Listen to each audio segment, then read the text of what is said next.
Buenas noches, muchas gracias por estar con nosotros y seguir revisando, analizando, conociendo la complejidad de lo social. Y lo social no puede tener una de sus dimensiones más importantes, más centrales, que es la educación.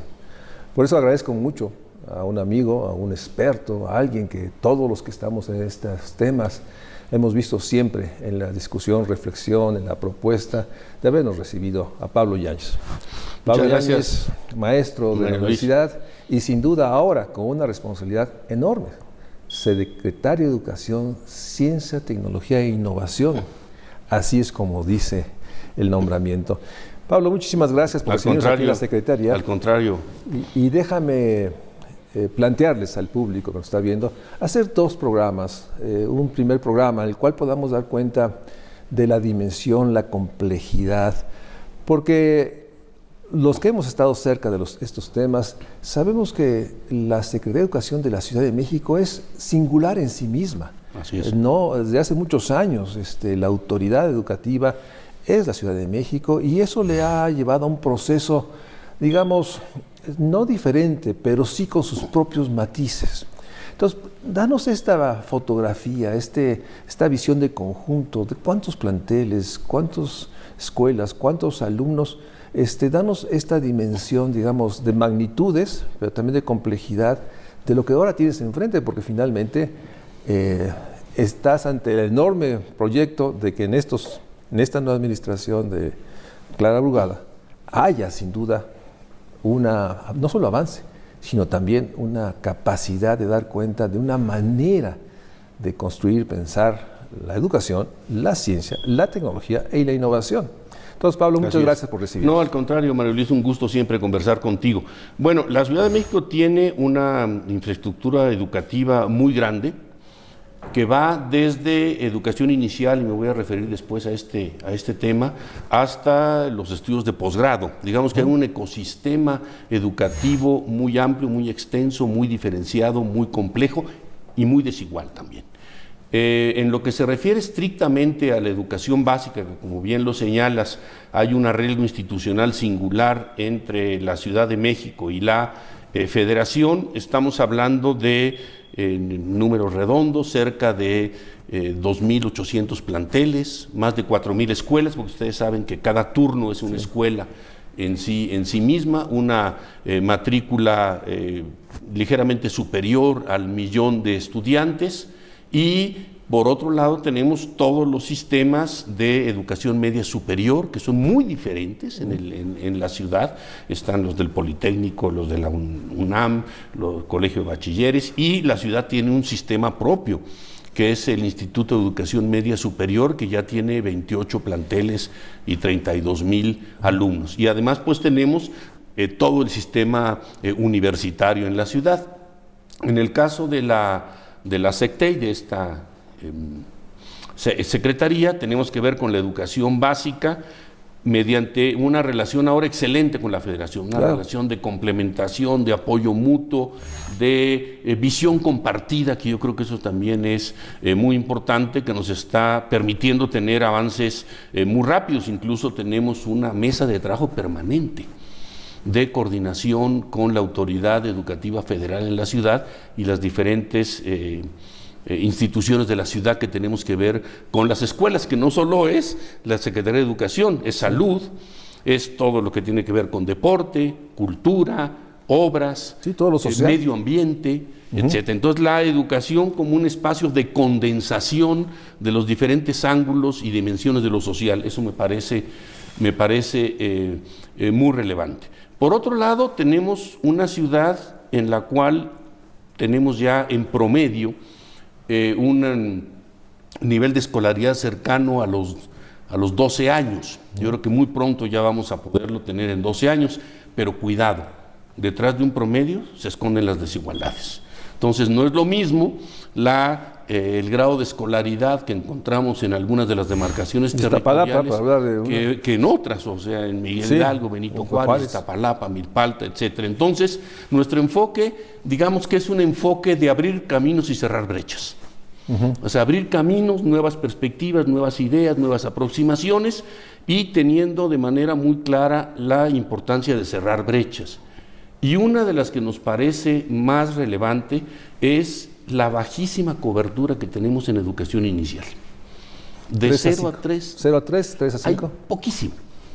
La matrícula de 0 a 3 pública y privada de la ciudad son 15,000 niñas y niños. Nada más. Es muy llamativo. Entonces, la jefa de gobierno ha insistido mucho en la importancia de los primeros 1000 días de la vida. Claro. Por eso hay un programa de apoyos económicos a la infancia, que es desde la cuna, que lleva la Secretaría de Bienestar, y la idea es expandir la educación inicial. Porque nos parece que la primera infancia no puede ser la primera desigualdad.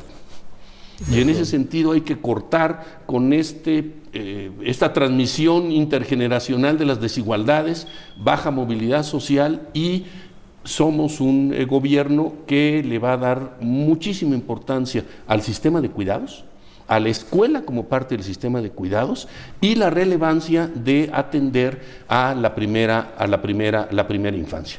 Por otro lado, asumir que hay un cambio demográfico acelerado en la ciudad. Y este cambio demográfico está llevando a que hay una tendencia declinante de alguna manera en la demanda de educación básica y una presión y demanda creciente en la media superior y en la superior. Entonces, tenemos no solo que tener una política adaptativa al cambio demográfico, sino anticipatoria. Sabemos que esto va a pasar. Y por ende es fundamental. Sí. Y el otro elemento que nos parece relevante es la necesidad de recuperar el papel de la educación pública. En ese sentido, encontramos que en la ciudad tenemos una cobertura ya muy importante en la educación básica, que es fundamentalmente pública. Pero a medida que se va transitando hacia otros ciclos escolares, se ha ido debilitando la presencia de la escuela pública. O sea, la cobertura en educación básica entre público y privado es esencialmente pública. Ya en la educación media superior y sobre todo en la superior ya prácticamente es equivalente. Por eso es importante lo que se ha señalado desde la Federación de abrir por lo menos 300,000 nuevos espacios en educación superior. Entonces ahí tenemos un desafío de la mayor importancia. Y hay otras cosas que hay que iluminar. Otras desigualdades, otras brechas. A nosotros nos preocupa en particular la brecha de acceso efectivo a la educación de las personas con discapacidad. Sí. Nos parece que ese es un tema de enorme importancia, de enorme relevancia y le vamos a dar fuerza. Y por otro lado, el acceso a la educación y a la propia pertinencia de esa educación para pueblos y comunidades indígenas en la ciudad. Entonces, efectivamente, cuando tú hablas de la complejidad de lo social, es complejidad en serio. No, enorme. Y esto, ya hablaremos de eso, porque la magnitud de recursos, porque hacer cerrar brechas, y eso déjame decirle al público, Pablo Yáñez es sin duda una de las personas más reconocidas, CEPAL México. Él estuvo años ahí y de ahí impulsaron esta idea de cerrar brechas, la hora de la igualdad, decía Pablo y toda la gente de CEPAL. Bueno, Alicia Bárcena.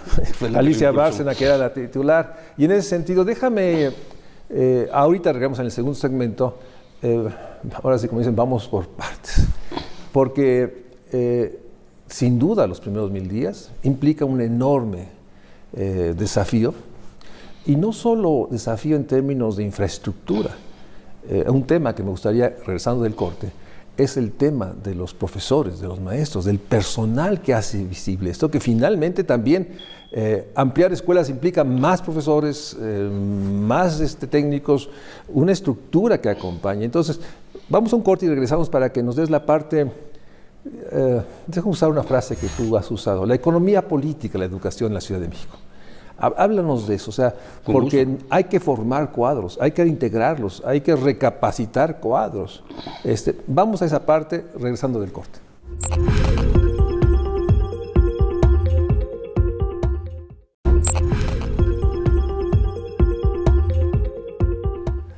Gracias por seguir con nosotros. Estamos con Pablo Yáñez, con N, como bien dice Pablo.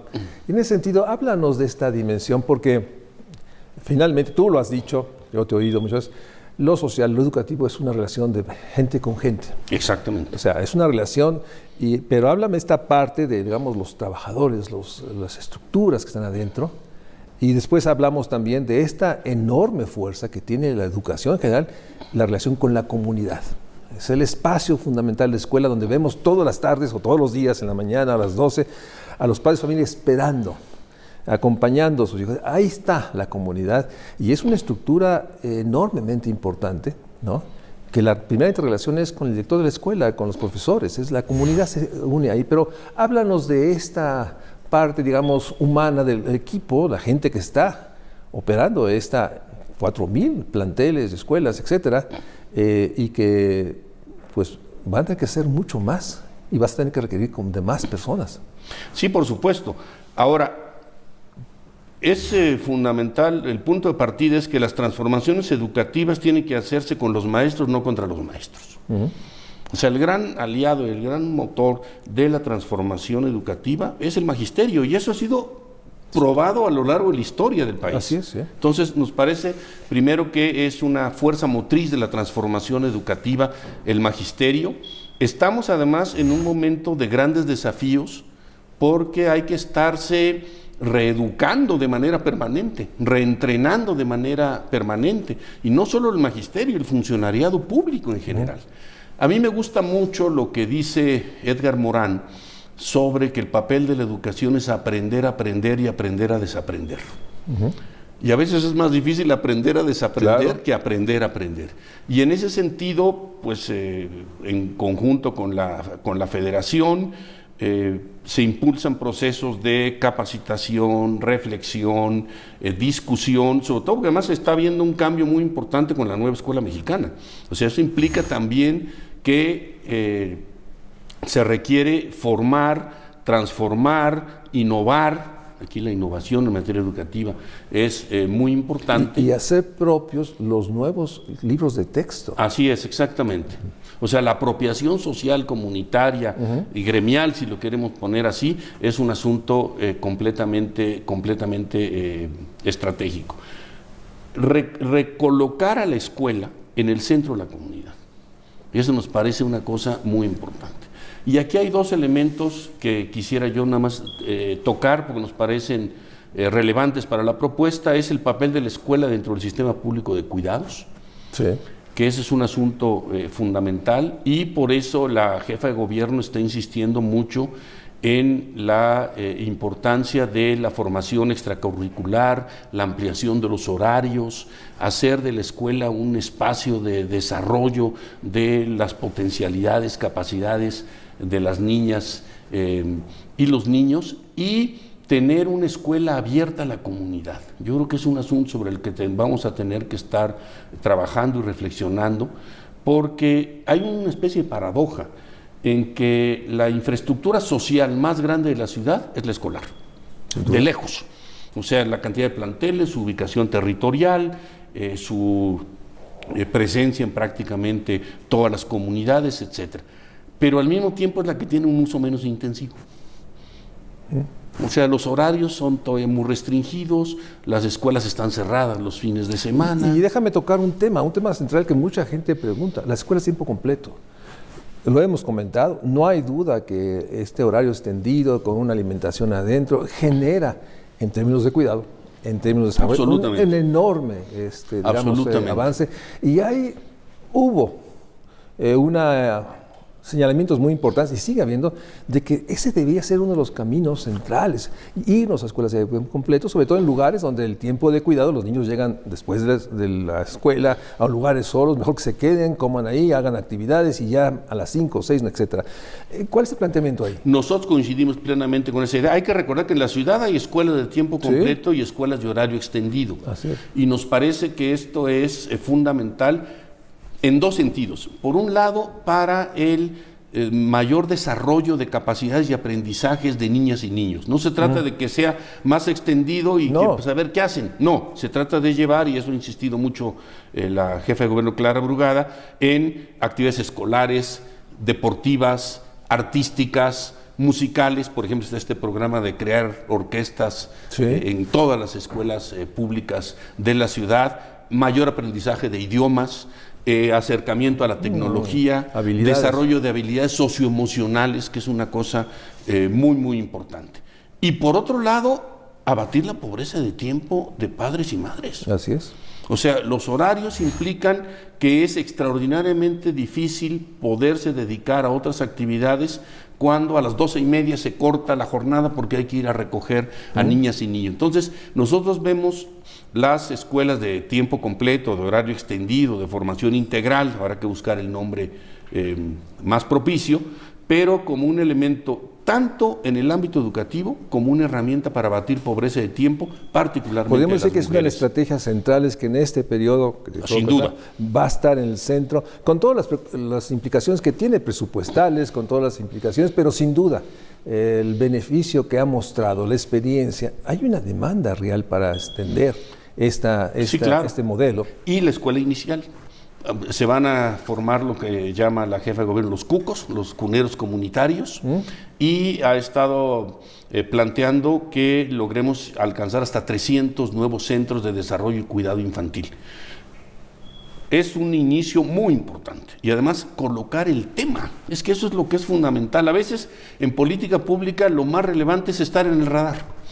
Estar fuera del radar es estar fuera de cualquier toma de decisión. La enorme importancia de una narrativa, de un discurso social, educativo, que logre conectar con la población y que le dé sentido a las acciones. En ese sentido, exactamente.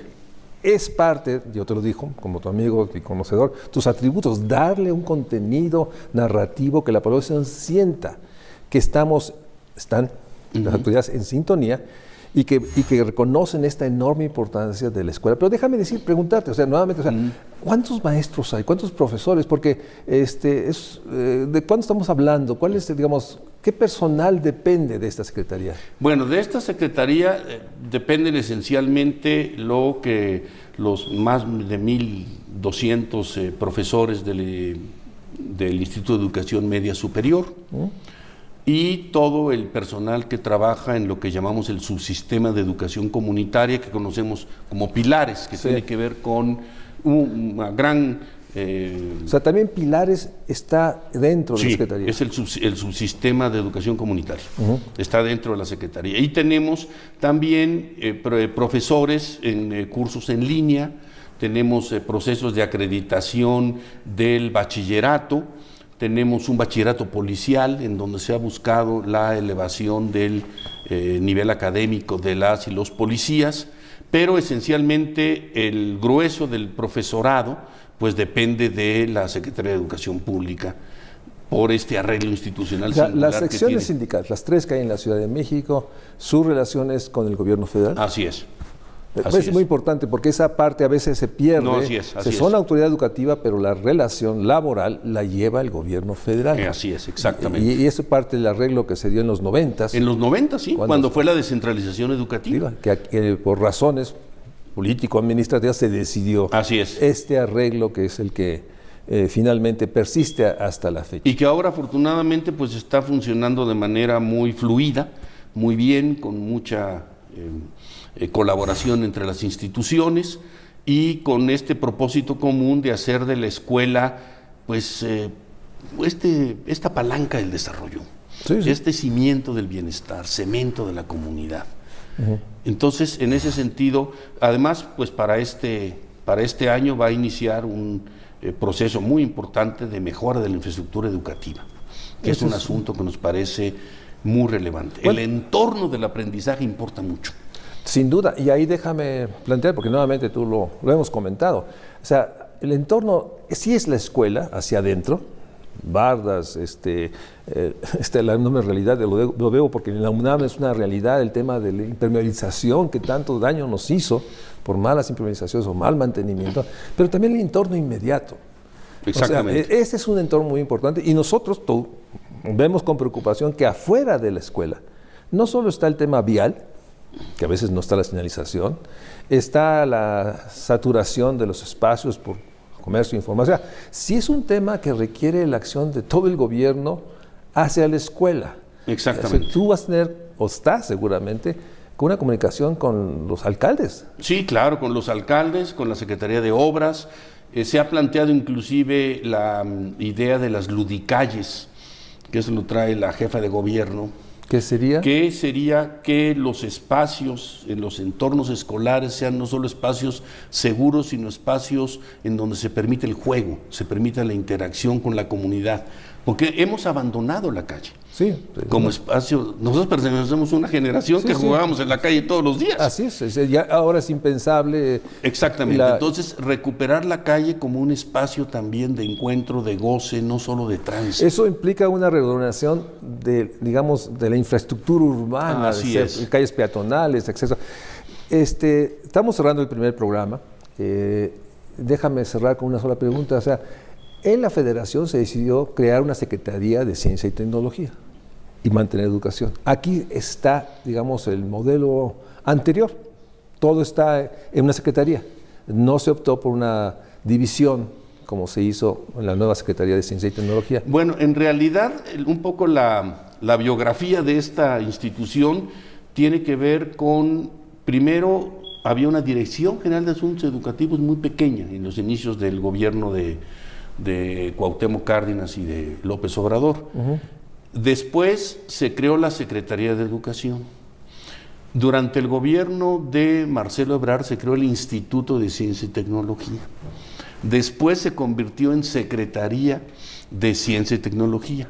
Y durante el gobierno de la doctora Claudia Sheinbaum se decidió fusionar ambas secretarías. Entonces, más que fue un proceso de agregación a lo largo de ya mucho tiempo, y en donde tiene su virtud vincular la educación con ciencia y tecnología. A mí me parece que es una cosa importante, y con el tema de la innovación, sí, porque la innovación es la construcción de circuitos de creatividad.